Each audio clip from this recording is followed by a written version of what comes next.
What's going on, everyone? What is happening? This is the Wraparound with your guy, Pat Bernard, and I am joined as my first guest on to the show. We got the Phillies going on. I thought, what to do Friday nights here. Oh, man, that was a bad drop. But yeah, I want to do Friday nights here with it, with It's a Wrap Sports because you know what? I asked Matty B. Matty B gave me the kumbaya. He gave me the green light. I'm ready to talk some.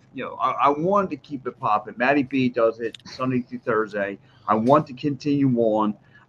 So I got my man Frankie James in the house because I want to talk some business with Frankie James.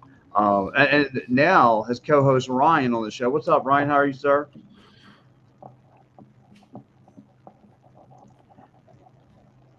Good, Ryan. How are you? your Ryan's audio is off. Ryan, you have to switch your audio, buddy. But don't you know? Don't you know? Yes, Frank. Yes, Frankie. What We're is back. going on? We are back, my Yes. friend. We what a week of sports, man. I mean, just all the way around, and we had some. We obviously have some big. Doc was just hired, and he was in town today for the presser, and we got a big Oh, tournament coming up that we're going to be doing that you're going to be a part of, and Stanley Cup championships happening right now with the playoffs, just all good stuff, dude. But once again, I got to thank you, man, for having us on here. I love doing a show with you, brother. It's always one of my favorite things to do.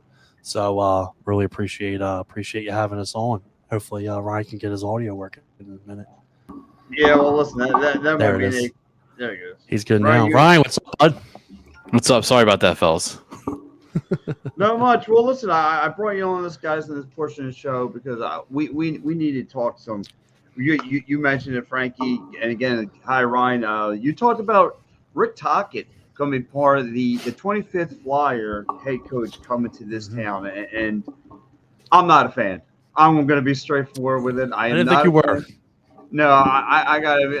I see a recycle Flyers fan. I see the recycle. Hey, listen, I get it. The guy was a player here and back in 1984. He was here to 92. I get it. He was a coach. He was. He made his bones here. He came back as a player back in the early, late 90s, early 2000s. But I don't get it. I don't. He's only been as a head coach. He's only been in the playoffs twice. He's been once with the Coyotes. He's been, he made to his furthest he made is with the Canucks 2 years ago. I don't get the love for him. I don't get it. I am not loving the Rick Tocchet hire. I don't care about it, to be honest. I just see recycle. I see, this is what the Flyers sheep want. They're all going nuts. They're all having their, hairy bananas hang out. I don't care. I'm not a fan. I don't want to see another retract. Like, why didn't we pick up Mike Sullivan ASAP? Is beyond me. Why? I know. Why, and I know you were a fan of that one too. I watched your live, so I'll touch on it and I'll let Ryan, because we did a show about. We talked a little bit about this the other day. Joel, what's going on, buddy? So look at it like this, and this is why I love coming on your show. Look at what he's done with younger teams. Okay, obviously you're talking playoffs because I know you're one of the most passionate fans I know. You cover the sports well. Win is what we love to see, and it's tough because we're still not there now. We didn't bring Rick Tocchet in to make the playoffs. Now I will say this: with I'm in agree. I'm not crazy about the move either. I'm not crazy about the move because of the situation of, I feel as like there were some younger coaches down there, and I'll let Ryan touch on that a little bit more because he was talking about that on our show. But yeah, I wouldn't have mind maybe giving Lappy a shot, but you see how far that they went. He's got a really good thing going on down there. He knows how to work with the younger players, and we talked about this when you had Jordan Hall on. But I give the rating of the hire. I give it a 7. I give it a 7 because he does work very well with younger players. He is going to transform this team into a winning team, even with the younger players. Forget about the fact that he was part of Philadelphia. He hasn't been part of Philadelphia in a long time. So thinking with that outside of the box of the aspect of we brought another Flyer guy in here, it was different when we had Bill Barber, and we had Homer. Those were Flyers guys that were with the organization for a very long time. This is a coach that has proven success with younger teams, and with the way that his deal looks like with 5 years, I'd say by that third year, we're gonna be in pretty good shape. I told you I have the top 3, top 5 team in the NHL, right around there for 2 years to still make that push. So the contract was friendly. He works really well with younger players and younger teams, and so I'm right there with you on that aspect of stuff. I mean, I like Sullivan, but that's a win now mentality. Sullivan coached players like Sidney Crosby, Malkin, all those guys. Yeah, but I hear you, Frankie. But the problem I'm having though with the hire is if you look at the last hire, John Tortorella, right? He was like the last coach in the pool that nobody wanted. He was like the last kid who stood up for dodgeball that you wanted to take on your team. He was like he nobody really wanted Tortorella to come coach the organization, and I'm pretty sure the Flyers was his last go around.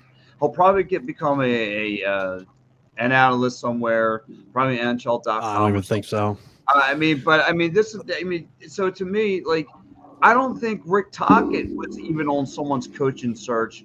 I mean, listen, he was a Penguins guy, right? He was an assistant coach there. I thought Penguins weren't going to touch him either. So, Ryan, what's your thoughts about all this?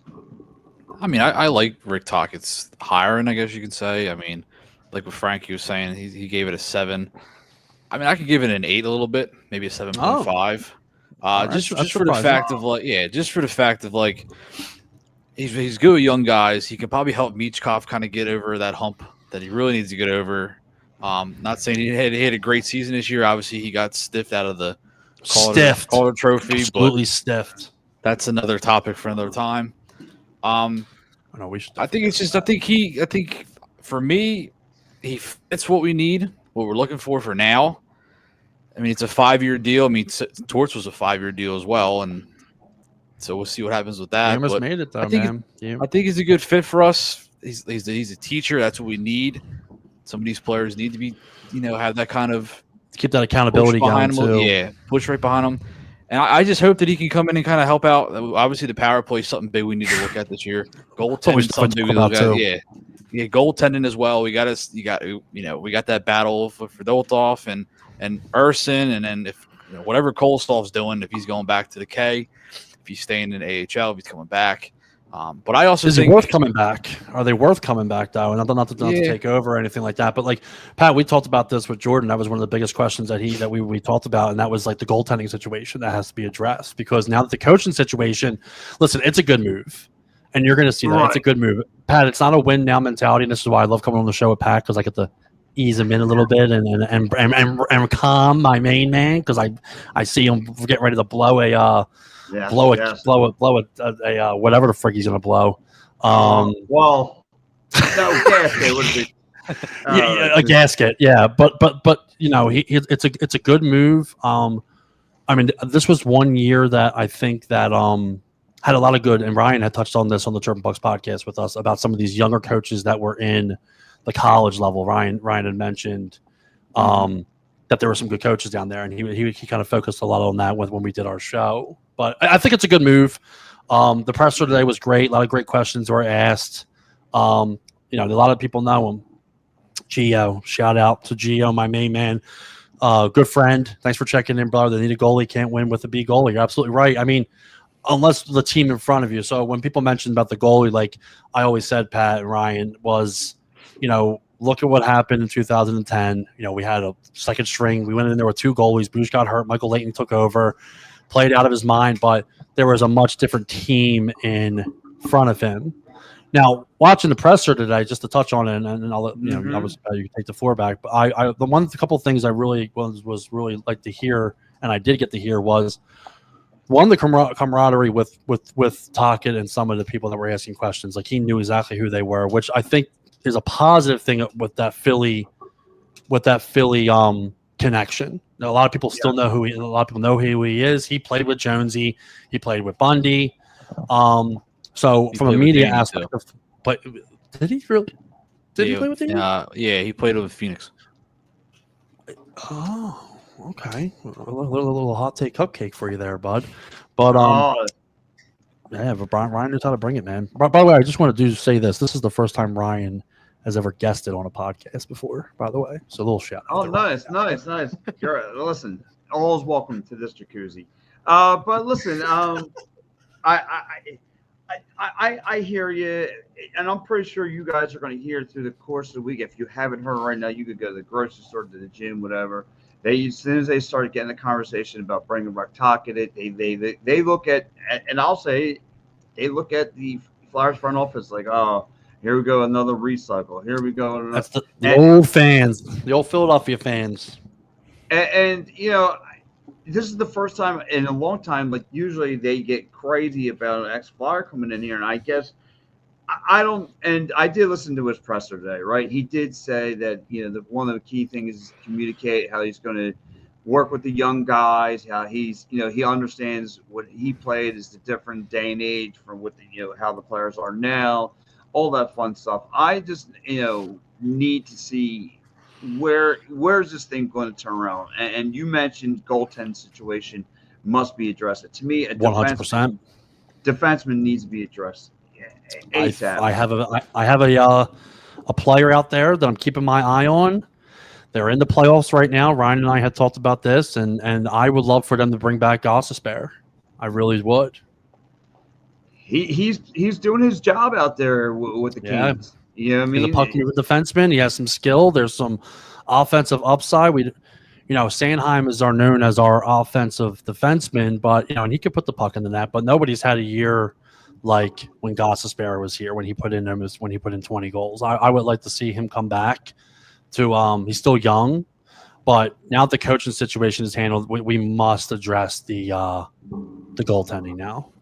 Well, and that's one of the things Tuck was saying too. There's that one of the big things is, look, he's gained a lot of knowledge from the Penguins organization when they were running Crosby in his prime and all that stuff. He's looking to bring some of that stuff here and some of that recipe for success and bring it into the Flyers organization. Right now, I think maybe 2-3 guys right now are sustainable. I would keep on this team as Owen Tippett, Mitch connecting. The rest of them I would sell in the flea market, but that's just me. No, so I mean that's how I see it. So here goes. Get some comments in there. Yeah. Any word on the assistant coaches yet for the Flyers? You want me to touch on that? Go ahead. All right, Gio, thanks for checking in, brother. On the I got something for that too. They need a top line center, and I would take Ghost. Yeah, I mean the center position. Obviously, they had lost some. We've been great with wingers. We have tons of wingers down there, but let's look at it like this. I think Jet is definitely going to be up here next year. Played really well with Mitchkov in training camp. I was down there when I was doing photos during training camp, watching those two play. They had a nice little spark. They played together a lot during preseason. So Jet coming up, I think, is going to be incredible. Just figuring out putting in the pieces. Like I said, I mean, this is still another year where I'm looking at the team with the pieces that they're putting around Mitchkov. I just had a great debate today about the Claude Giroux situation, how there wasn't any pieces put around them. So I will agree with that one. I definitely need a top line center. Cooch just can't stay healthy enough. And realistically, he's just not doing a whole lot. You let go of guys like Scotty Lawton. Frost had left, and when he showed a lot of upside, don't hate the moves of Frost and Farabee, but you got to plug those pieces in. But I think that they're really trusting the process here. Not to quote the Sixers, but yeah, we got to see what we got down there. We got some good players down there, man. Go Flyers! That's what I'm talking about, Ricky. And Brian, the man, the myth, the legend, the man, the myth. I was talking to him earlier tonight. As I always do, I got to give him a little shout out for creating the greatest logo in the entire world. Right there. That is Mr. Mormon Fuzzy. He does make you feel. Love that guy. Yeah. Love that guy. I almost cried when I first met him. Yeah, this is his wheelhouse. This time of night, he sticks up like a vampire. He does weird things at night. So, but no, listen. I hear you. Again, I don't know. After the presser, the needle hasn't moved for me at all. This is some of the things you talked about the fans. I get you trying to get the fans back, but I don't know. I think I don't know if it's more on him than it is on Danny Briere to get this thing rock and rolling. Like And player position and I know Ryan that you want to touch on the centerman position. On the player positioning or like coaching position, or both. Or kind of both, try and get it to, the rock to, try and get, this process rock and roll as far as the player development, trying to get, things rock and roll. And the Phillies are up 5-3 right now. So let's go. So yeah, Ryan, I want to talk to you about it. Where are you with the Rick Tocchet situation? Is he going to move this fast forward in the process, or is this still going to be another 2-3 year window? I think it's going to be another 2 and 3 year window. Honestly, I think you can't fix it overnight. It's going to take a long time. There's scrapes and bumps from the last coaches, torts, and the last management that was in there. So it's going to take a little bit for them to kind of get over the hump. But I think having Tocchet, he's a well-respected coach around the National Hockey League. So you're going to get there's certain free agents that are be interested in possibly coming to Philadelphia, which could boost us. It's a great point. The one name I hear all the time is Brock Besser from Vancouver. That's a possibility for him. Coaching? Is that a coach? No, it's a player. Brock, what's his name? Besser. Oh, okay. I'm sorry. I'm an idiot. Having Tocchet, he's a respected coach, so all the free agents might pop in and maybe try to. I believe that. He had some teams. He had some teams, Yeah. Ryan and Pat, like Boston. Look at it like this: Flyers, Boston, Pittsburgh. Those were 3 teams that were really in on him. What are the difference between all the Seattle? Yeah, what are the difference between all those teams? Okay, the difference between those teams are 2 of them are win now mentality. Boston Bruins, Pittsburgh Penguins. I mean, they're a little bit more of a rebuild. They haven't started their rebuild yet, though. That's the thing. The Penguins are going to be hitting that rebuild probably within like a year or two, starting that rebuild. Another 4 or 5 years. We are a year or 2 in with some huge upside to where, like I said, I'm on record right now, and you can come back at me. You can at me. You can follow the Chirpin Pucks podcast if you want. A little quick shout out. I have them as a top 3, top 5 team in the NHL in about 2 years, and Toc will still have 3 years left. In about 2 years, we start contending. We start playing well. I mean, look at all the things that got thrown at us. I mean, we lost our goal. We didn't lose our starting goaltender, but our starting goaltender had other issues on his plate. That's so detrimental to a team that's not even playing. Yeah. I mean, he was already brought up here a year or 2 earlier, in my opinion. I had mentioned that when we did the show together with Jordan. But, you lose that. You see the torts firing. You see Farabee move. Like, you see moves that were made that were, like, really questionable. But Toc's not that guy, man. I think it's gonna go well.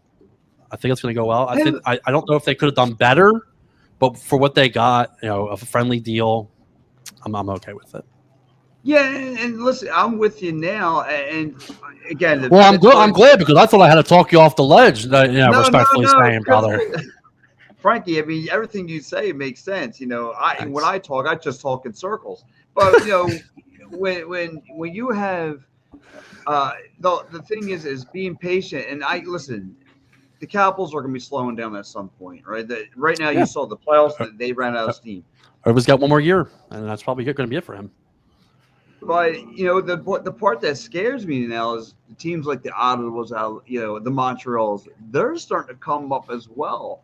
So I don't know how fast. And like you said, now with Mike Sullivan, does that make a big imprint?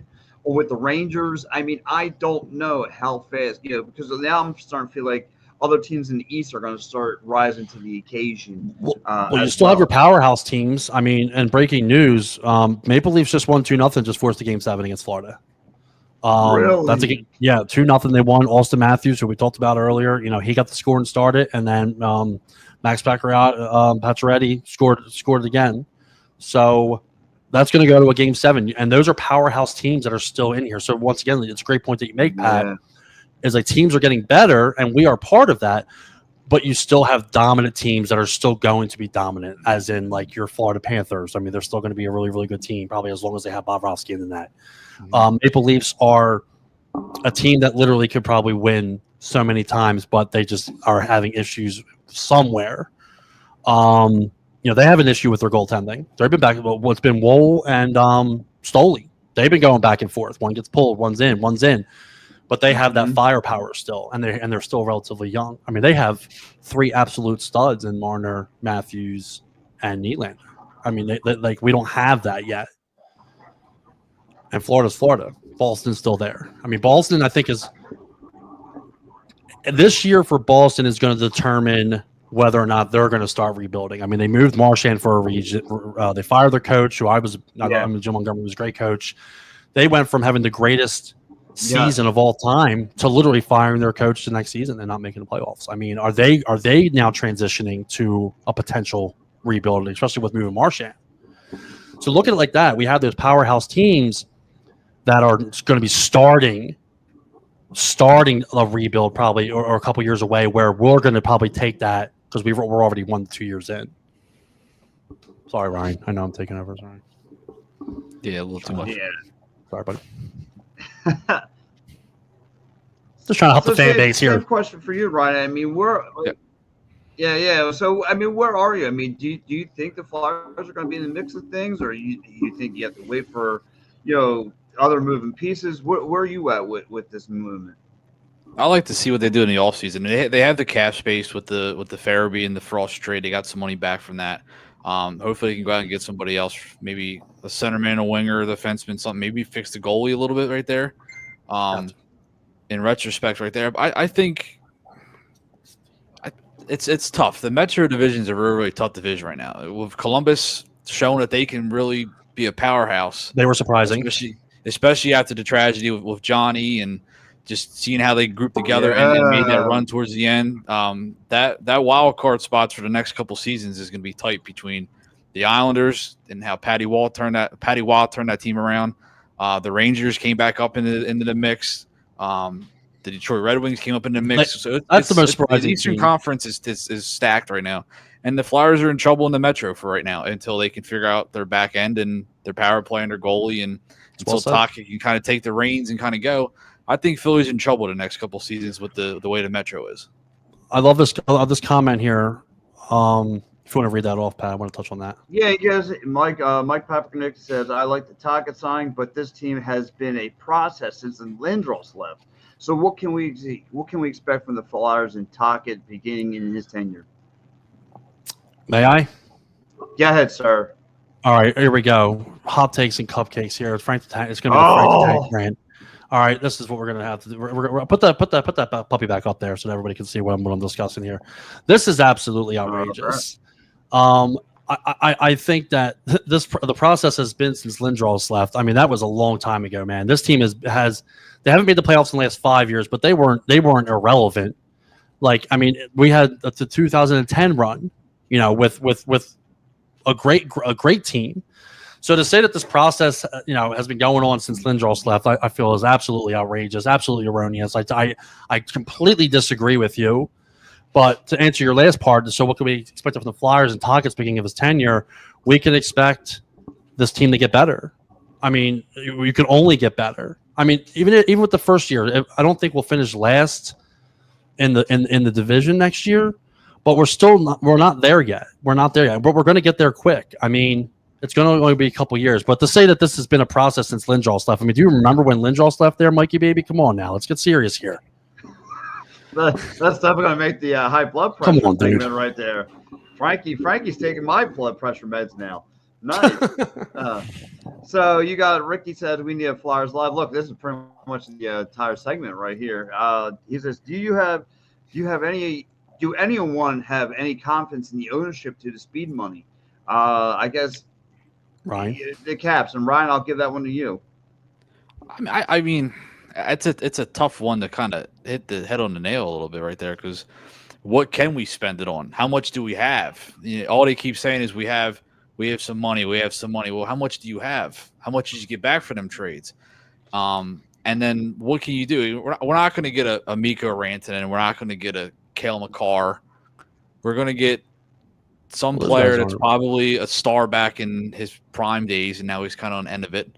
He's going to be a veteran, kind of help us out. But I mean, I think we just need more answers. Like you say the same thing every time. We have money. We have money. Well, how much do we have, and what can we get with it? And it's a time like you said before, trust the process. But like we're trusting you, Danny. But like you need. Oh, there we go, Ryan. Progress. The fans coming out. Yes. But so the problem is like and I believe it or not, like I discussed this with Al, I discussed this with Mike Laro. You still talking with Al? Sure the man knows his puck. He knows. Breaking news. So a lot of people, I'm pretty sure you guys have heard it. How come they didn't go the Ian Pierre route? Like, why didn't they bring up Ian? I think because he did so well. He did so well with the Phantoms, and you don't want to mess up a good thing. He works well with younger players, but what you get with Lappy is just maintaining. I don't know if they would have been able to grow. I think they would have he has a good relationship. He's a players coach. He would have had a great relationship with the players, but he is in a perfect situation. Yeah, he's in He's in a perfect situation. But I want to touch on that, the confidence, ownership to spend money. Yeah, but you don't jump the gun, and that's what everybody has to keep in mind here. Everybody just settle the frig down. Like, I'm a hockey fan, dude. I play hockey. I have some background covering the team as a journalist. I love this team. I'm a fan of this team, but I also have the mindset of the right time. And sure, I have confidence in ownership to spend money, but that's about 25% of it. Where my confidence that I need to see is that we're going to draft well, because we are in a rebuild and we need to. It's so much. I mean, look at the players from Pittsburgh when they were rock and rolling. They drafted Sidney Crosby. They drafted Evgeny Malkin. Like, they drafted so well to where, and they made additional moves. So I think that we're gonna keep it cheap. We're gonna see what we have, and then we're gonna pull the fucking trigger. Sorry for the cursing. We're gonna pull the trigger at the right time, which I think will be not this season, but the following season maybe. Oh, hey, listen, I let's go. Come on. Some money's coming off the books. Here goes Ryan Stewart. Goes Ron Brandon is the only former Flyer player that should coach here. He was my favorite all-time Flyer because of his style of play on the ice and competitive level. He was a gym rat too. Yeah, who would want Rod here? I mean, he's coaching the Carolina Hurricanes. We were just talking about this earlier today, Ryan. How I said, like, the thing about Carolina, they don't have like those super duper studs. Like, they have good players, but they play very well together. I mean, they have Sebastian Aho. I mean, he's a top 30 player in the league. Top 20 player in the league maybe. Mm-hmm.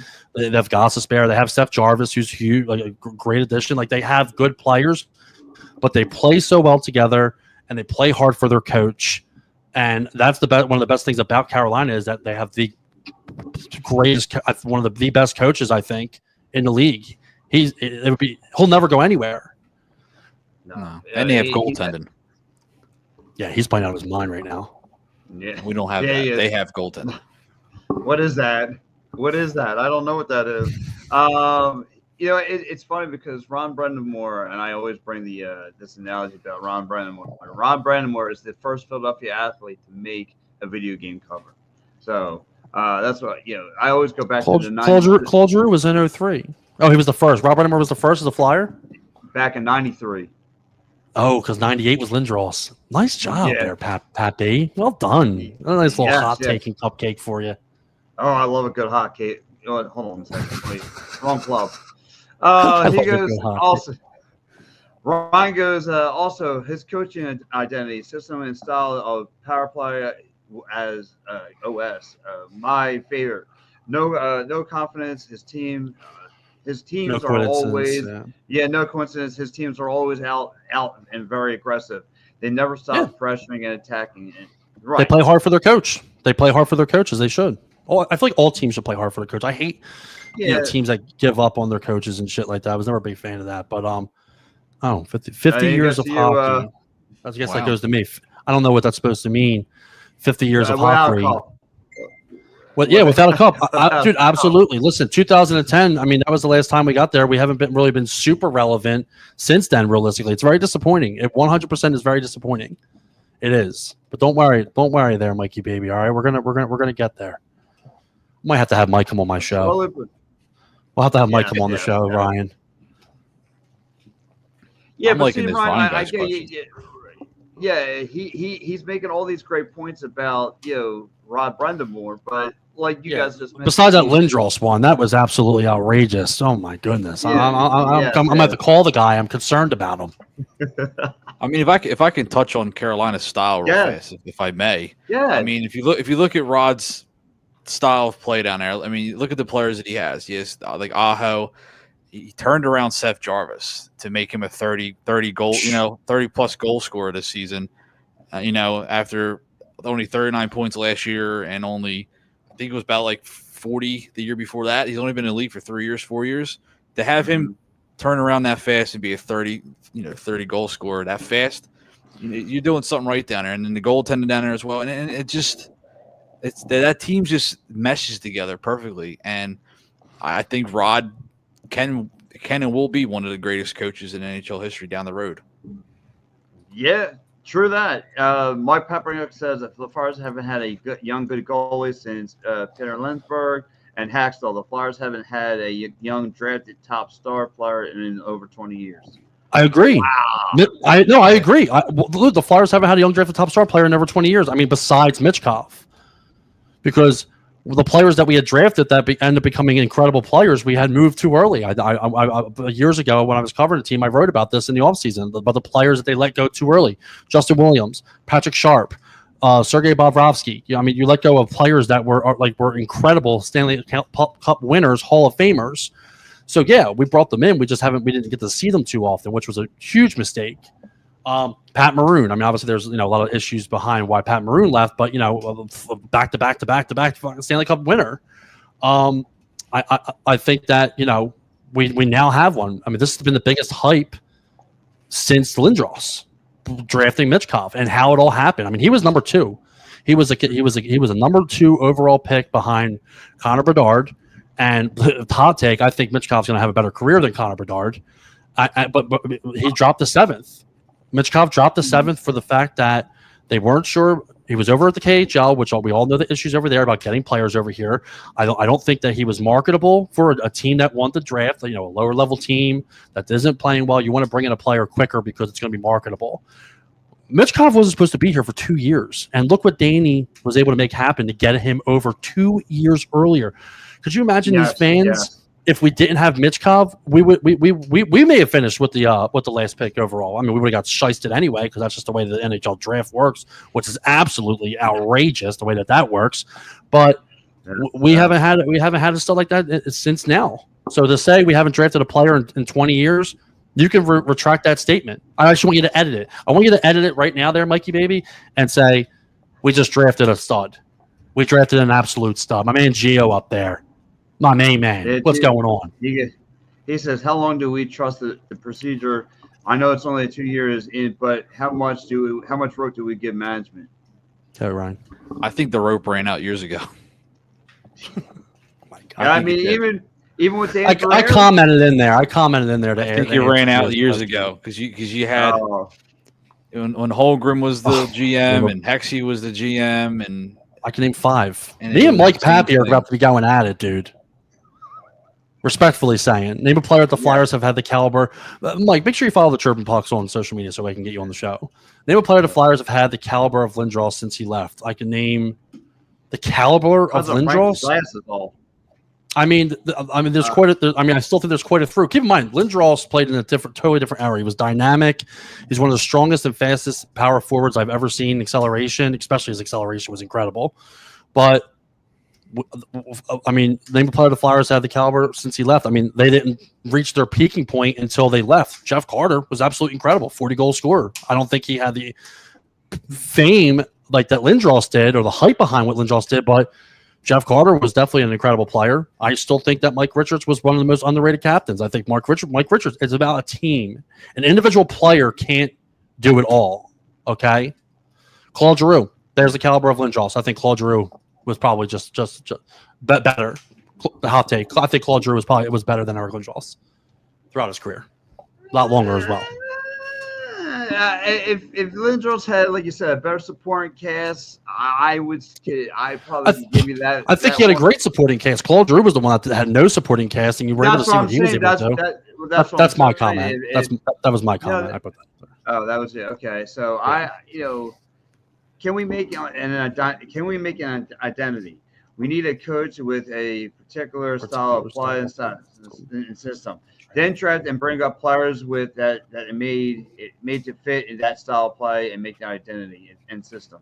Listen, I, I'm curious. That's Ryan. That's going to be the big question. How is Rick Tocchet going to adapt to Mitchkov and make him better? How can you make what he has now make it better? And what are they going to draft? What are they going to do at the draft? This is where it falls in Danny Pereira's hands more than Tocchett's.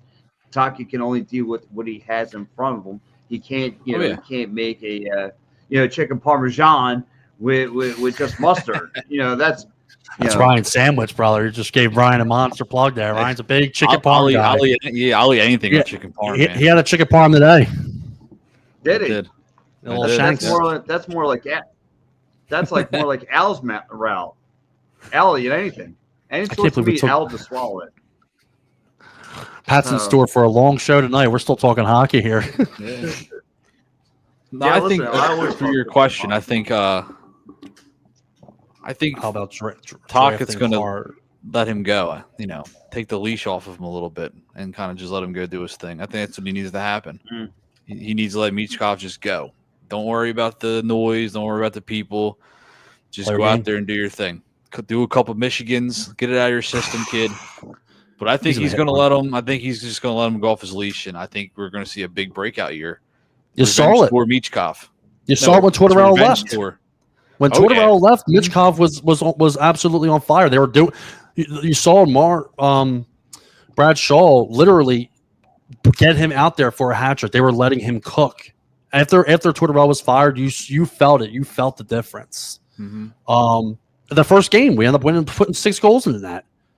Michkov took off. You had a couple other players take off too, like that were just the Bobby Brink line. Yeah, the Forster, Cates, and Brink line. The best thing that could have ever happened with Torts. I'm getting goosebumps just talking about it. I was just talking about this with somebody else.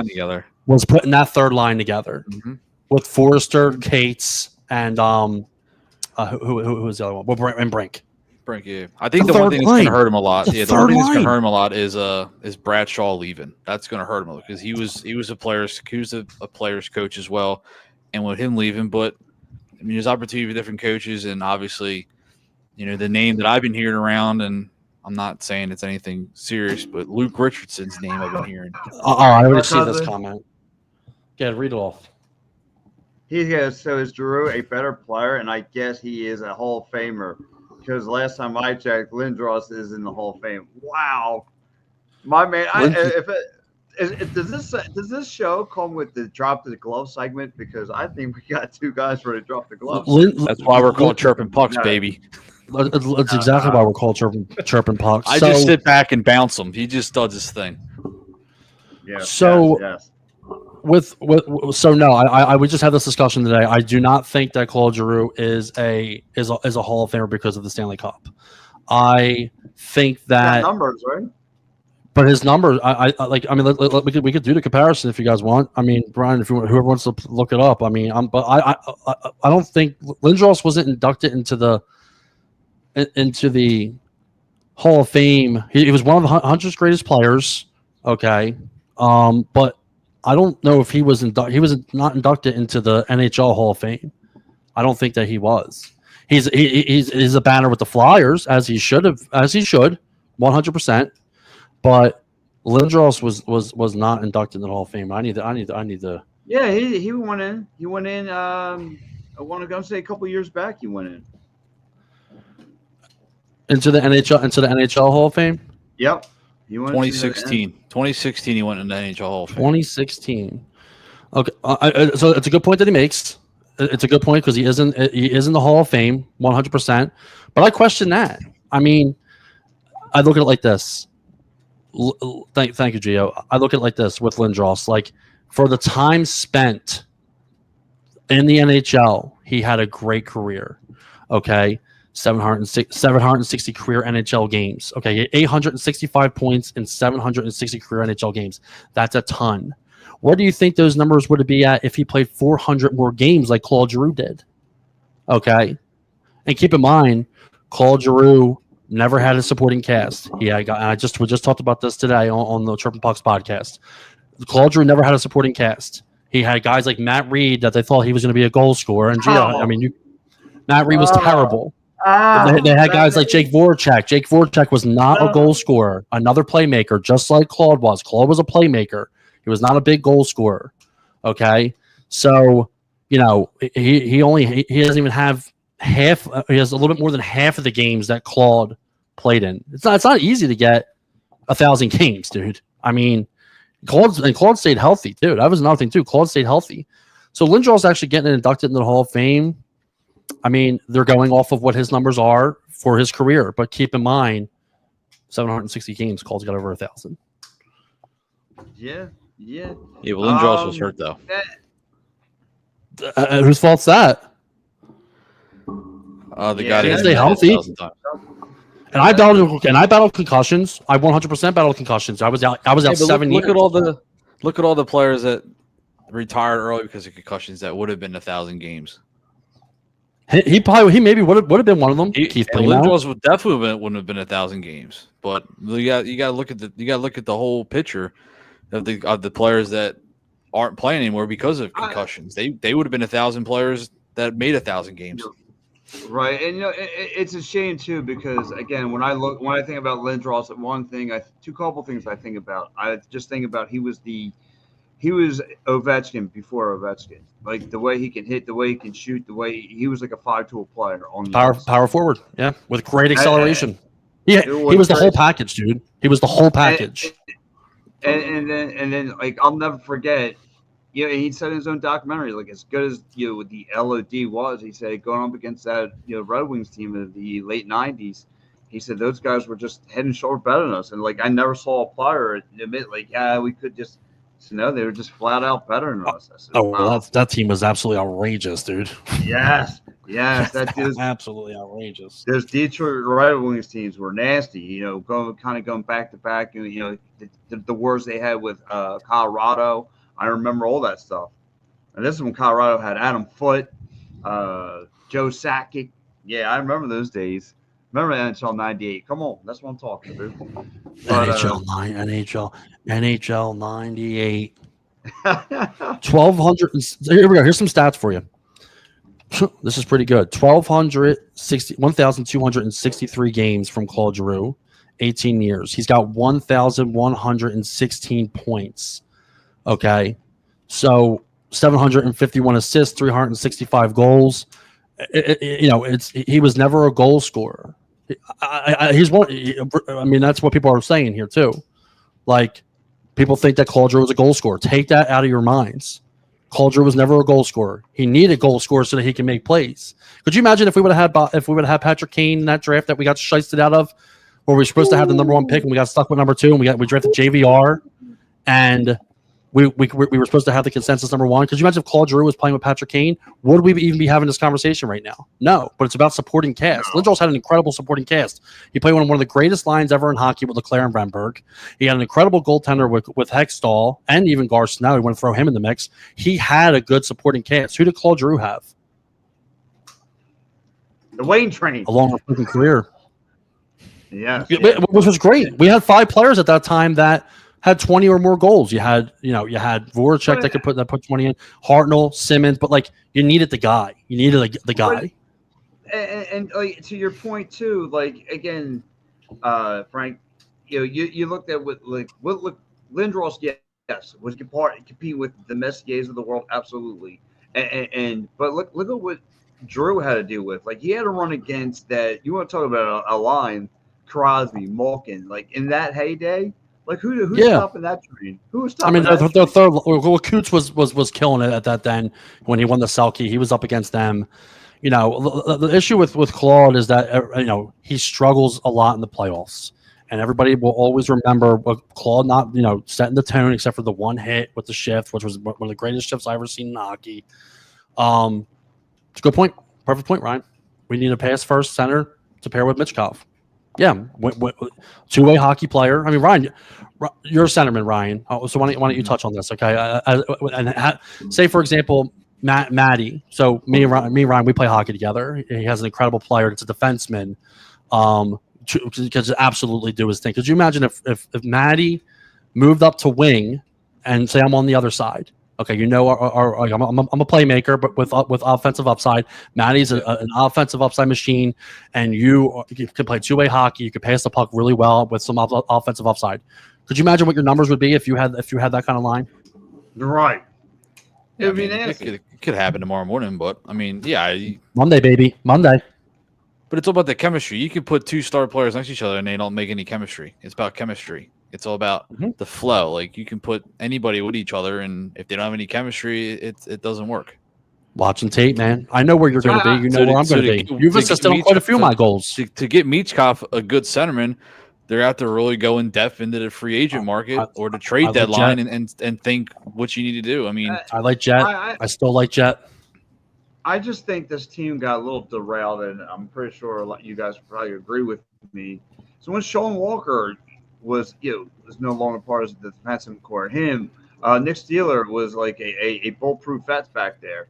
And then, when those guys weren't able to protect, their goaltending, and then you put a lot of pressure on Sam Emerson this year to be that 1A goaltender. And a lot of people went against him, saying, he's not the guy. Yeah. I mean, look what he had. He had no defense in front of him. And right behind him, there was no one really to push for his job. That you have two young puppy goalies who were just so questionable, Pat.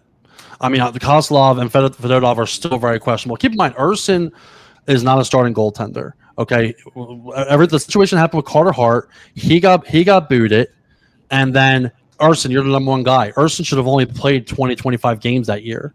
Okay, and then look what he was able to do. He played incredible with a luck Laster defense. Now this year, I think our defense was actually much better. Vristo had an incredible year, absolutely incredible year. Sanheim is only getting better. Okay, I think that Ghost would be another addition for some speed. I mean, I want to see more. I want to see a little bit more out of Cam York. I want to see more offensive upside with him. We don't have the Provorov no more with that guy that eats up all those minutes. So, right. Defense is going to get better. We've seen a little bit. There's some guys down there, and we keep an eye out for the draft. Everybody just chill the hell out. Listen, yes. Listen, Uncle Danny stacked up draft picks. Like I said, I'm ready for the draft. I'm pretty sure the Flyer fans, are excited for what Danny Briere is going to dish out. What's going to be the first move at the 6th pick? Is he going to move up? Is he going to give away some picks? How do you see that playing out there, Frankie? How do you see? Do you think Danny's going to move up and give out some draft picks, or do you think he's going to stay right at 6? Stay right at 6. I think he'll stay right. The only reason you would move up is if you're looking to get number 1 and number 2. Nobody's giving up the number 1 spot. I think he'll stay. We got shysted, man. We should have had number 4. I mean, it's not it's a decent drop off, but I think they go centerman first. I do. I think when we talked about that when you had Jordan and myself on there, I think they go centerman first. I like O'Brien. Decent centerman, and where you're going to be taking these players too. Keep in mind, we still have Devin Kaplan, who played played for BU. He was in the championship, and then you had, I think, we had another player that won the championship. I think it was a Bump. I think it was Bump. Joe, all the support. Thank you, brother. Thanks, buddy. Just follow the Chirpin Pucks podcast there, Joe. It's on Facebook. It's on YouTube. It's everywhere besides your underwear. So I can plug it real fast if you want me to. Yeah, absolutely. All right, cool. I appreciate it. Thank you so much. And Pat, thanks for having us on too, man. I know we kind of took over the show. We'll be seeing. I like it. I didn't take it. You took over the show. I sat here politely waiting for my turn to you speak. Did great. Well, that guy was making fun of me. So you follow us on Facebook, Chirpin Pucks. I'll put a little comment in the description. So we're on Facebook, Chirpin Pucks. We're also on Instagram, a new Instagram, which is official Chirpin Pucks on Instagram, and then we have a YouTube channel where you'll see a lot of our hockey content and the podcast as well. That's on YouTube at Chirpin Pucks Media. Our website should be launched. We have some tournaments coming up and stuff like that. So we have one big tournament coming up that I'm sure we'll mention before we get out of here. Yeah, absolutely. With us. Yes. So, no, listen. The comments are flowing in here, and I appreciate it. Who who would thought talking some hockey on a Friday night would be the thing? But hey, We listen, we can all talk we all love it. day long. No, I'm telling you. Who's the restricted free agents you guys want the Flyers to go after? Go after a center, Rossi, a small, but yes, he's a center, uh, right over Kiers. So what do you, Ryan? What do you think? I mean, Rossi's name's been thrown around a couple of times as a good fit for Philadelphia Flyers. I mean, obviously Matthew Knies, what he's doing right now.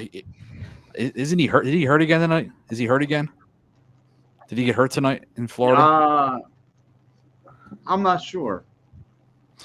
I have the free agent list up too. But I know Marco Rossi's been a name even the last season's trade deadline. I mean, obviously when they traded Kuzmenko to Los Angeles, Rossi's name came up a couple of times, but nothing ever happened.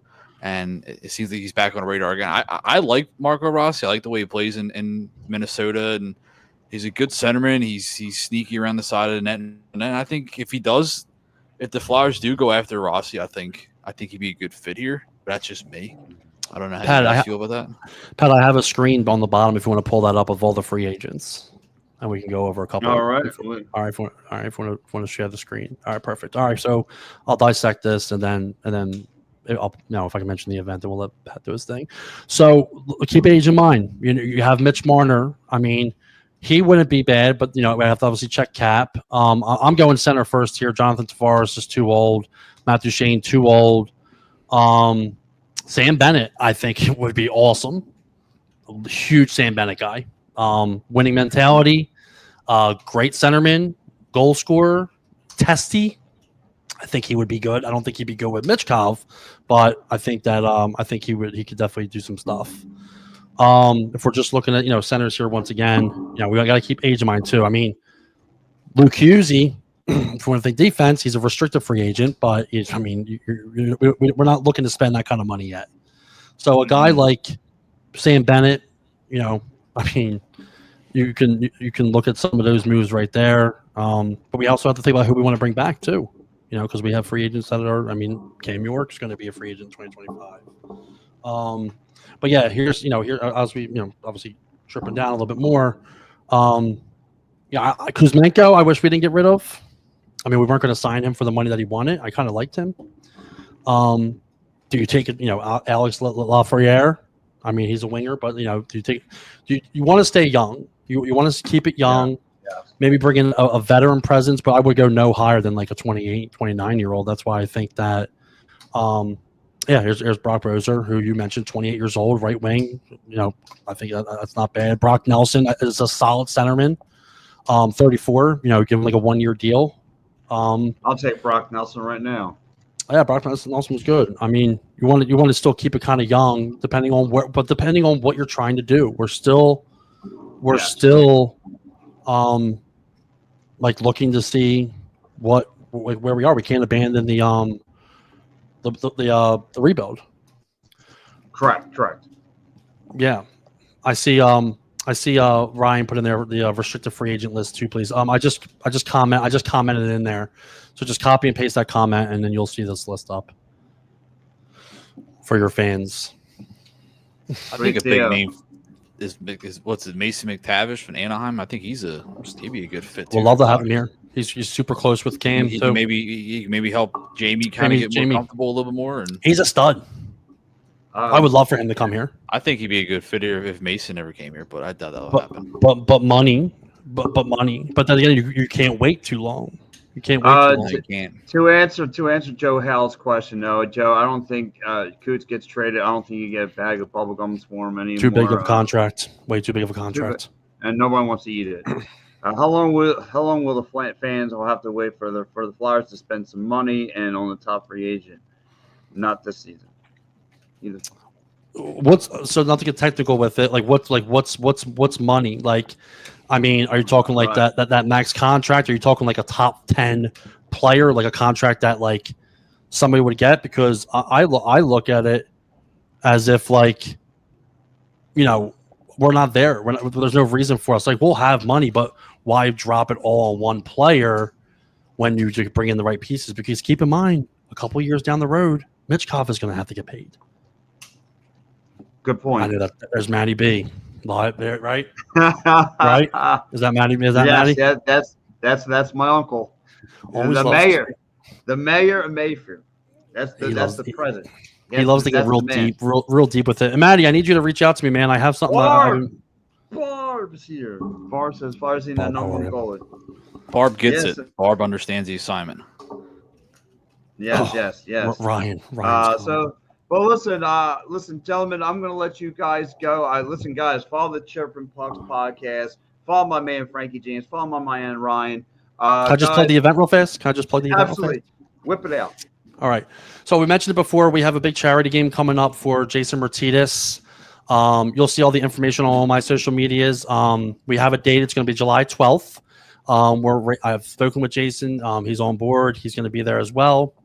We're doing a charity game for Jason where all the money is going to be donated to the Martinez family for his cancer treatment. My dad went through it. Ryan has a history with it with his family. So we have a charity game July 12th. I'll be sure to share the flyer. I'll just follow our social medias and you'll see it there. 16 3-on-3. It's going to be a Flyers training facility. We're finalizing the teams. We'll have tons of raffle baskets. It's going to be an incredible time. And, just to break it a little bit, Pat's going to be down there with us, chit-chatting with some people. Pat has a good relationship with Jason. And since Maddie is listening, I would love for Maddie to come down and referee with me. Ryan's going to be playing in it. I'm going to be refereeing a little bit alongside some other people. We have some cool referees that are going to be getting involved, but I would love for Maddie B to get involved. This is my call out. So shoot me a text, my friend, so I can get you all, situated. I would love for you to come referee that bad boy together. So yeah, July 12th. Gio's going to be involved. Gio's been texting in as well. Gio in the Flyers fan club will be present. Gio's a really close friend of mine. Him and his wife. Thanks for having me, man. Thanks for having us. Oh, absolutely. And Joe Howe says, can you hook them up with a link of the page if you get it? Yeah, Joe, listen, just like I said, look up Chirpin Pucks and get into it. If you can't find it, I'll message it to you. I'll link you out. But, guys, I want to say thank you, Frankie. Thank you, Ryan. And Ryan, yes, sir. Please take care of my guy over here. His blood pressure. Hey, man, I'm trying. I'm trying my hardest, man. We literally turned the podcast into a comedy roast. So anybody wants to come over and watch the comedy roast, I'm gonna friend Mikey and chit chat with him. He seems like he's a good Flyers fan. I like having good Flyers fans on. Yeah, Brian, good dude. Pat Bernard, don't you know? Love you, brother. Keep doing great things. See you guys. All right, guys. Well, listen. Those were the Chirpin Puck podcast. Again, it's a wrap sports. But listen, Phillies won a huge game against the Pittsburgh Pirates. And yes, I am doing a little combination of the Fighting Finals and the It's a Wrap Sports because this is a good way because you know what? Wednesday did not leave a great taste in our mouths because of what happened Wednesday. We all know the situation with Nola falling apart, Taiwan Walker, but we're not here to discuss that. We're here to discuss what happened tonight. And the Phillies, Ranger Suarez on the mound today. Uncle Ranger doing his thing today. I mean, looking good. Looked like he was about himself to start pitching low in a, pitching low, hitting the, throwing the curveballs, throwing some, some sliders, some knuckleballs, some breaking balls. He was pitching low, inside the strike zone, working around the strike zone. Really, really impressed with his game tonight. I love what Ranger brought tonight. Again, he was opposed by Adam Haney. Adam Haney only had 2 hits. He only gave up a few hits, but only 2 Ks. So again, this Philly offense, he kind of stuck with the Phillies offense for the majority of the game until the Pittsburgh Pirates bullpen got involved, and this is where the Phillies offense took care of business. But again, I want to continue to address about Ranger Suarez getting to rhythm of his old self. He pitched a decent game tonight, I thought. Again, just working the strike zone. How do you want it? I mean, he dialed up some fastballs, he dialed up some curveballs, sliders, sinkers. I mean, he has a repertoire of a lot of pitches that he throws out. And if you saw it, he liked to pitch around the strike zone on the side. He liked to pitch The Phillies need and I report to sweep the Pirates. And I repeat, sweep the Pirates. Yes, I agree there, Mike Peppernick. The Phillies need to sweep the Pirates. This is a bottom feeder team. The Pirates have no business being around. The Phillies need to bounce back after losing a series against the St. Louis Cardinals. I agree. Now, like I said, you look at Ranger tonight. You look at his number, 6 Ks. He only gave 6 Ks. He gave up 6 hits. Gave up 3 runs. Of course, he gave up 3-run blast from Alex Casorio. But after that, I mean, other than that, I mean, he pitched a decent game. He pitched a decent game. He ran until, he pitched deep tonight. 7 to 8 innings. He gave you a lot of baseball tonight. A lot of baseball came for him. And I was surprised Ranger went that deep. I was really surprised to see Ranger pitch that well and that deep. I was surprised Topper let him go. It was really good to see. It was really good to see. I mean, I'm astonished. I'm astonished about Topper letting Ranger go. And again, guys, this is Pat Bernard with the It's a Wrap Sports Network. Again, I'm kind of doing the fight and finals, kind of mixed in with my show here tonight. Again, this is my first episode back with It's a Wrap Sports. So again, we had the rain delay a little bit to kick off the game. Didn't get started till about 8:30 tonight. Ranger took the mound tonight. He looked decent. He gave you some great baseball tonight.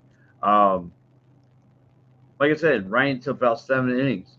Gave you 7 innings of baseball. No, I'm sorry, 8 innings. Gave you 8 innings. Jordan Romano will come in and replace him. And believe it or not, things look like he held off. Now, things look like they were getting kind of hairy right there in the 9th. Bases are loaded. I'm thinking, some scary stuff was about to take place, and then you got Jose Alvarado coming in and finishing the job.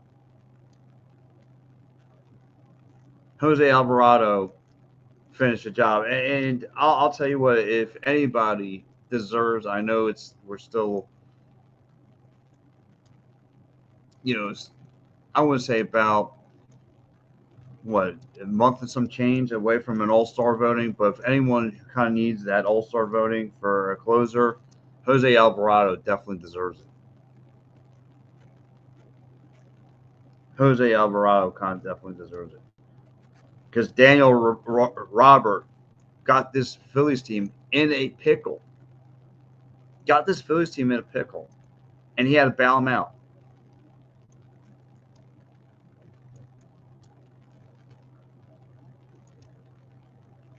Joe Hale says Zach Wheeler's on the mound tomorrow. And I'm going to get into this, Joe Hale, because I'm glad Harper got his 1,000th home run at RBI at home. Yeah. But so let's talk about it. Like I said, let's go back and talk about the game. Like I said, Ranger pitched a decent game. He gave up 6 hits, but he had the 6 Ks. The one bugaboo that he had was there in the 4th where he gave up the home run, the 3-run blast to Alex Casario. But after that, I mean, he pitched really, really well during the game, I thought. I thought the pitching was decent, so he was looking good. Now let's talk about the offense. Let's talk about that offense. Because Trey Turner was a little too aggressive for me, swinging at everything. But I will say that Bryce Harper looked good tonight. Kyle Schwarber looked good. Armando Sosa come up with some hits early on. Had some great hits. Had some great hits tonight. Armando Sosa.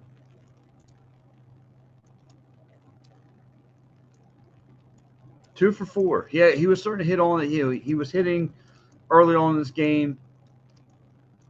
I thought, like I said, I liked how he came at had some of.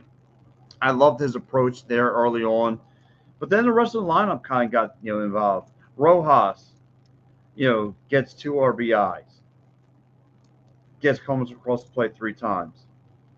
Alec Bohm with a hit. Bryce Harper, 3 for 4. Bryce Harper is starting to come around. And again, it's someone I've been holding accountable. But Bryce Harper coming up huge. Coming up huge.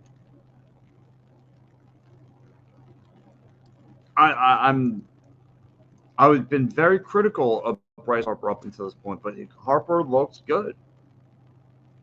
Yes, Turner did have a good triple, but Joe, he gets aggressive at times. A little too aggressive to be the leadoff guy.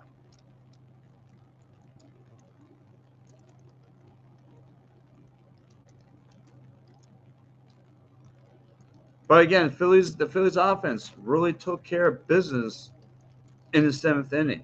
Really took care of business. Start to come around.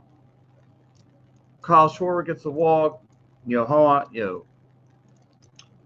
Rojas comes in with the walk. Trey Turner moves to third. Then they get themselves into a rhythm. Nick Castellanos gets hit by a pitch. He goes draws another walk. JT comes up, gets a walk. I mean, all they were doing is pretty much walking the bases there in the 7th inning. They didn't really have to do much.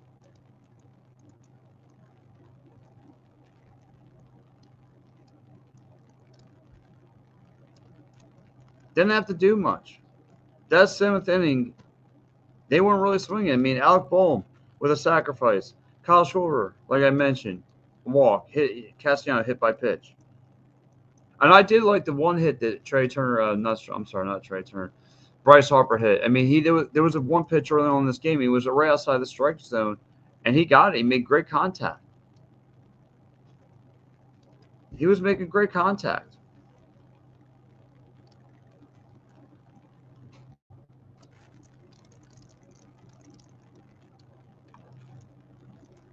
Joe House says, I love how the Phillies batters were patient tonight. Yes. Trey Turner had to get a little patient. I mean, again, he had a triple, but again, there's times, man, he got very aggressive at the plate. He was very aggressive. Things were getting hairy, but the Phillies win. Phillies win tonight.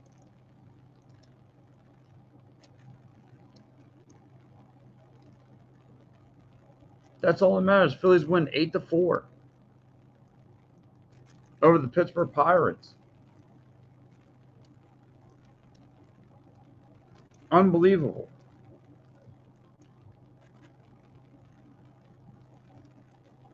Unbelievable. Player night, Bryce Harper, 3 for 4. Making great contact tonight. Making great contact.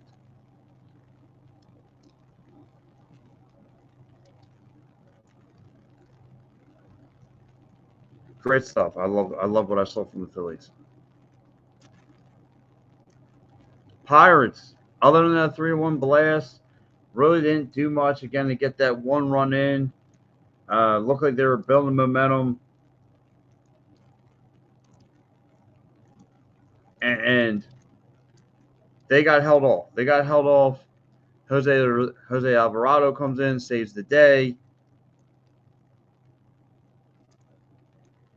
And that would be it.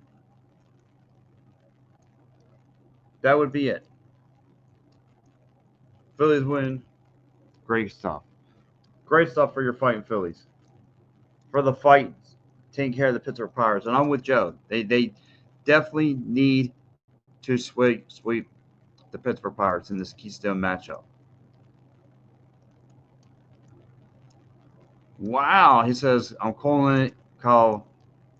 Kyle Schwarber hits a home run tomorrow night. I would like to see it, Joe. I like to see it. if he could deliver. I would love to see it. It feels good, right? This is how you want to end your Friday. This is how you want to end your Friday. And by the way, guys, I do want to take a look around the bases around the MLB to give you guys the rest of the scoreboards as we're going on. Again, on Apple TV, top of the seventh. Where's the game I just on Apple TV, top of the eighth, right? Really, Seattle winning 5-0 right now over the San Diego Padres. Actually, one of my games to look out for. That should be a decent series. Arizona, top of the seventh, is holding off the Colorado Rockies, winning 5-0. LA Angels. There's a lot of cross-state matchups. LA Angels are holding off the LA Dodgers, winning 4-1. Or Anaheim Angels, I'm sorry. San Francisco Giants are winning 4-0, bottom of the fifth. The Cubbies take care of the White Sox, winning 13-3. The Battle of Ohio. Cleveland, or Cincinnati holds off Cleveland, winning 5-4. The Battle of Maryland. The Baltimore Orioles lose to the Nationals, losing 4-3. Another good series to watch. The Subway Series, of course. Yankees win 6-2 over the Mets. The Tigers win 5-4 over the Toronto Blue Jays on the road. The Boston Red Sox lose 4-2 to the Braves, and then you have the Battle of Florida. The Marlins winning 9-4 over the Tampa Bay Rays. And that would be your scoreboard of the night. So, guys, again, Phillies win. They take care of business against their Keystone rivals, the Pittsburgh Pirates. Sum it all up. My Broad Street bottom line. The Phillies battled, got on the scoreboard first. Like I said, a couple good hits from Armando Sosa. Bryce Harper was phenomenal tonight. Again, 3 for 4, making great contact with balls outside the strike zone. And then, of course, the pitching. Things got kind of hairy again. Ranger Suarez looked okay tonight. He was 6 for 6, gave up 6 hits, gave up 6 strikeouts, but he gave the 1-3-1 blast, bottom of the fourth, to Alex Quintana. I'm sorry if I'm butchering that name. And then we go to the bottom part. We go to the bottom of the seventh where the Phillies just walking around with the offense, just walking around, getting hit. Kyle Schwarber comes across the plate. Nick Castellanos gets hit by a pitch. Rojas is coming across the plate, and so forth. Then things were looking hairy and scary for the Phillies bullpen, and then Jose Alvarado comes in and saves the day. The Phillies walk out winning 8-4 over the Pittsburgh Pirates.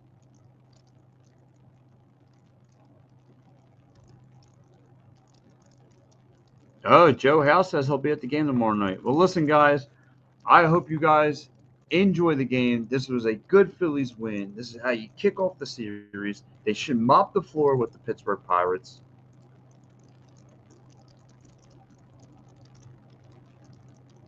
Pittsburgh Pirates stink. You know, it feels good. The Phillies now, they were 2.5 games. Just to keep everyone uptight. I don't know if everyone catches the standings. The Phillies were 2.5 games out prior to this. But to kind of give everybody a clue what's going on, the Phillies were 2.5 games out. They are now 1.5 game out behind the Mets because the Mets lost to the Yankees tonight. for the division. I don't know if anyone pays attention to that. That's those sort of things, especially this early on. But just to kind of give you guys a heads up. And then, of course, if you are paying attention in the National League, the Phillies now are for the fourth best team as far as the fourth seeding in the NL. So yeah, the Phillies are starting to climb a little bit. And just think, if they win tomorrow, they have won 6 out of the last 7 series. They have won 6 out of the last 7 series. Looking good for the Phillies. Things are looking good. They're starting to hit. The hitting was great tonight. They didn't have to really hit much in the 7th. They were just getting walked around. The Ranger looked okay. He's getting back in the rhythm. Jose Alvarado definitely deserves to be an all-star. Bailing this team out more dangerous than I can think of. So anyway, guys, I'm not going to keep you guys up too much longer. I have a long road trip to Pittsburgh tomorrow. So I got to get up at 3 o'clock in the morning. So I want for everyone, stay safe. Go Phillies. My man Frankie James. Great show, Pat. Thanks for having us on. Anytime. You're more than welcome to this jacuzzi. Again, this has been the Fighting Finals and the Wraparound. Again, tomorrow night you have Matty B for the rest of the weekend doing your Fighting Finals. And that'll be it here on It's a Wrap Sports. So, guys, and I will be back Sunday morning, PM and the AM, with those two bozos, Mike Laharo, and Big Al Safiri. For everyone, this is Pat Bernard, and I'll catch you later. Thank you so much.